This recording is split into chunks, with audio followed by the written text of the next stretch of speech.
Good morning, everybody, from East Malaysia, Kota Kinabalu, Sabah. I know it's not the prettiest of scenery because I've got that giant pile of brick in my backyard, but we're still developing around here, so things will change, and we'll get this all cleaned up and get rid of some of the extra stuff and make it pretty one day. But for now, we're still building. I've got a little something different going on here today. You saw me with the RSX.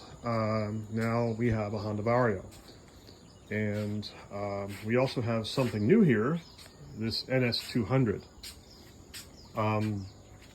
It's interesting when you see these off-brand bikes. So this is most likely a Chinese-made clone of something else. It looks like it's a little bit of a Honda mixed with a little bit of a Yamaha, and it just completely lacks branding. There's just nothing here. I mean, I'm looking at it and I'm going, okay, where is all the branding? So that's your first clue that this thing is probably coming from China, and that's what I've got. So I'm going to take some time and do some research on this thing. But in the meantime, I have to figure out, what's loose with it. What can I tighten real quick? Where can I get the tools? How can I service it before I ride it? And then I'm going to take it up into the mountains of Sabah, here in East Malaysia. I'm going to ride my ass off. Now, the displacement's kind of low. It's, I don't know, about 200 cc's. I'm not expecting the best suspension ever, but so far it sure as hell beats the Vario.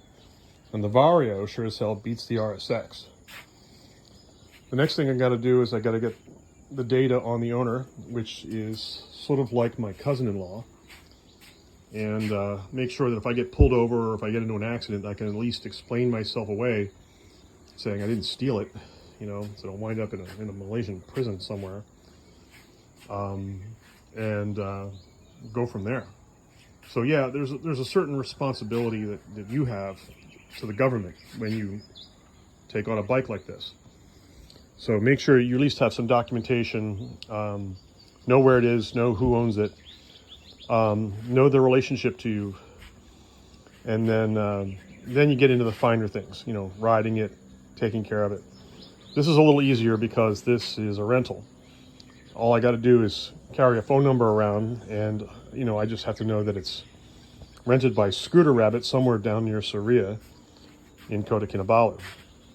So this, paperwork wise, is easy because it's registered there. This is not a rental, it's a personal bike, so things get a little trickier, and you just got to watch yourself. But once I get it all figured out, I get the tires pumped up, I get the oil checked, just make sure that all the lights and indicators, turn signals, everything works. Then I can take this beautiful day and head up into those mountains. Now, that's not the mountains that I'm going to go see. The mountain range I'm going to go see is 1, 2 behind that, something like that. You actually wind your way up into the mountains where that cloud is, and just keep going. Just keep going and going and going. You'll be out there 3 hours before you know it. So that's the game plan right after I take care of my morning laundry.